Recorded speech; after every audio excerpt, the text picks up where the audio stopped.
আসসালামু আলাইকুম প্রিয় শিক্ষার্থী।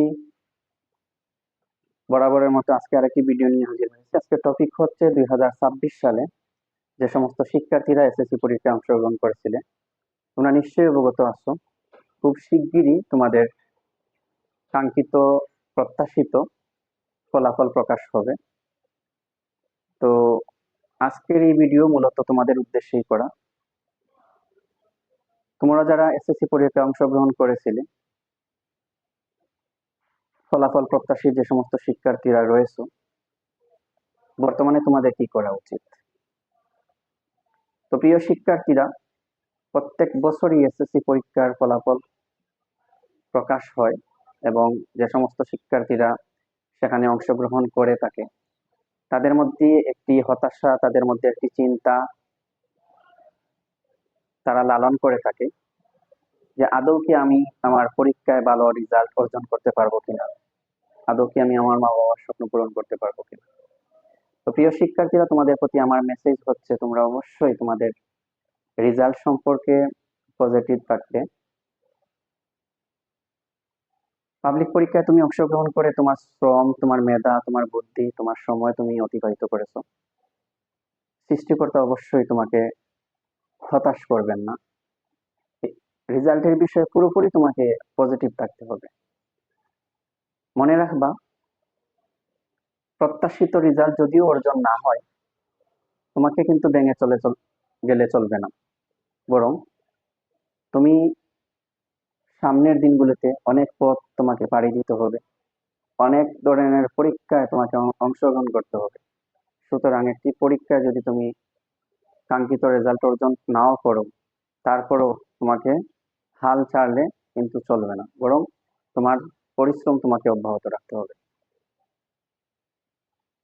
প্রিয় শিক্ষার্থীরা, তোমাদের মধ্যে আরেকটি নেগেটিভ চিন্তা তোমাদের মধ্যে তোমরা সবসময় লালন করে থাকো, আমি যদি ভালো ফলাফল অর্জন না করতে পারি, আমি যদি আমার প্রত্যাশিত রেজাল্ট না অর্জন করতে পারি, তাহলে আমি পৃথিবীতে বেঁচে থাকবো না। এই ধরনের একটি নেগেটিভ চিন্তা তোমরা যারা লালন করেছো বা করার জন্য চিন্তা করছো, তোমাদের প্রতি আমার মেসেজ,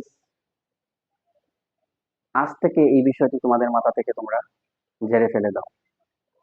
কারণ সৃষ্টিকর্তা তোমাকে তৈরি করেছেন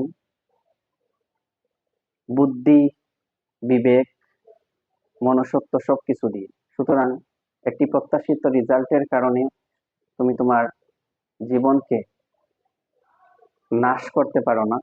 তুমি আত্মহননের পথ বেছে নিতে পারো না। মনে রাখবা, তোমার মা বাবা তোমাকে অনেক কষ্ট, শ্রম দিয়ে তোমাকে বড় করেছেন, লালন পালন করেছেন। তাদের অনেক স্বপ্ন তোমাকে নিয়ে। সুতরাং একটি রেজাল্টের কারণে যাতে তুমি ভেঙে না পড়ো, একটি রেজাল্টের জন্য তুমি কখনো সুইসাইডের মতো হীনমন্যতার একটি চিন্তা তোমাদের মধ্যে লালন করবে না। মনে রাখবা, একবার না পারিলে দেখো শতবার। কাঙ্ক্ষিত এসএসসি পরীক্ষার ফলাফল যদিও তোমার প্রত্যাশিত রেজাল্ট যেটি তুমি অর্জন করতে পারো নাই, তারপরেও কিন্তু তোমাকে পড়াশোনার মধ্যে মনোযোগী হতে হবে। তোমার বুদ্ধি, তোমার শ্রম, মেধাকে তোমার অভ্যাসে পরিণত করে রুটিন অনুযায়ী তোমাকে পড়ালেখা করতে হবে। এসএসসি পরীক্ষায় যদিও তোমার কাঙ্ক্ষিত রেজাল্ট অর্জন না হয়, সামনের দিনগুলোতে তুমি কিন্তু তোমার প্রত্যাশিত রেজাল্ট অর্জন করতে পারবে। তো প্রিয় শিক্ষার্থীরা, রেজাল্ট সম্পর্কে অবশ্যই পজিটিভ চিন্তা লালন করবে। রেজাল্ট নিয়ে কোনো ধরনের নেগেটিভ চিন্তা তোমার মনের মধ্যে কখনো আনবে না, বা কেউ যদি জুড়েও ঢুকিয়ে দেয়, সেটি তুমি তোমার মাথা থেকে ঝেড়ে ফেলবে। তো প্রিয় শিক্ষার্থী, আরেকটি বিষয় তোমাদের অবগতকরণের জন্য জানান দিতে চাই। এসএসসি পরীক্ষার ফলাফল প্রকাশের দিন শিক্ষার্থীদের যারা অভিভাবক রয়েছেন, তারাও কিন্তু তাদের বাচ্চাদের পরীক্ষার সূচনা লগ্ন থেকে শেষ অবধি পর্যন্ত, ফলাফল প্রকাশের আগ মুহূর্ত পর্যন্ত এক ধরনের প্রেশার ক্রিয়েট করেন। যদি তুমি ভালো রেজাল্ট না করতে পারো তাহলে তোমাকে আর পড়াশোনা করাবো না, তোমাকে বিদেশ পাঠিয়ে দিব, তোমাকে বিয়ে দিয়ে দিব। বিভিন্ন ধরনের প্রেশারের মধ্যে আসলে অভিভাবকরা অনেক শিক্ষার্থীদের রাখেন।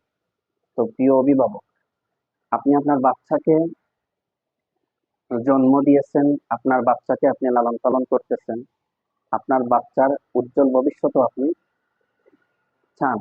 সুতরাং বাচ্চাকে কখনো কোনো ধরনের নেগেটিভ চিন্তা তার মাথায় ঢুকিয়ে দেওয়ার জন্য চেষ্টা করবেন না, বরং তাকে ইন্সপিরেশন দেন, তাকে অনুপ্রেরণা দেন যে আজ তুমি ভালো করতে পারো নাই, সামনের দিনে তুমি ভালো করবা। আজ তুমি তোমার কাঙ্ক্ষিত রেজাল্ট অর্জন করতে পারো নাই, সামনের অনেকগুলো পরীক্ষা রয়েছে, সেগুলোতে তুমি আরো ভালো করবা। এই ধরনের যদি অনুপ্রেরণা আপনারা দিতে থাকেন, আপনার বাচ্চা কোনো ধরনের নেগেটিভ চিন্তা মনের মধ্যে লালন করবে না, এবং সে অবশ্যই আগামী দিনগুলিতে অনেক ভালো করবে। শুভকামনা প্রিয় শিক্ষার্থী, যারা 2026 সালে এসএসসি পরীক্ষায় অংশগ্রহণ করেছিল। তোমরা ভালো এবং কাঙ্ক্ষিত ফলাফল অর্জন করো এই প্রত্যাশায়। যদি আমার এই ভিডিওটি তোমাদের ভালো লেগে থাকে তাহলে অবশ্যই লাইক, কমেন্ট এবং শেয়ারের মাধ্যমে অন্য শিক্ষার্থীদেরকে জানান দিতে সহযোগিতা করবে। এবং প্রতিনিয়ত এই ধরনের অনুপ্রেরণামূলক এবং দিক নির্দেশনামূলক ভিডিও পেতে অবশ্যই আমার চ্যানেলটি সাবস্ক্রাইব করে রাখবে। Thanks for watching.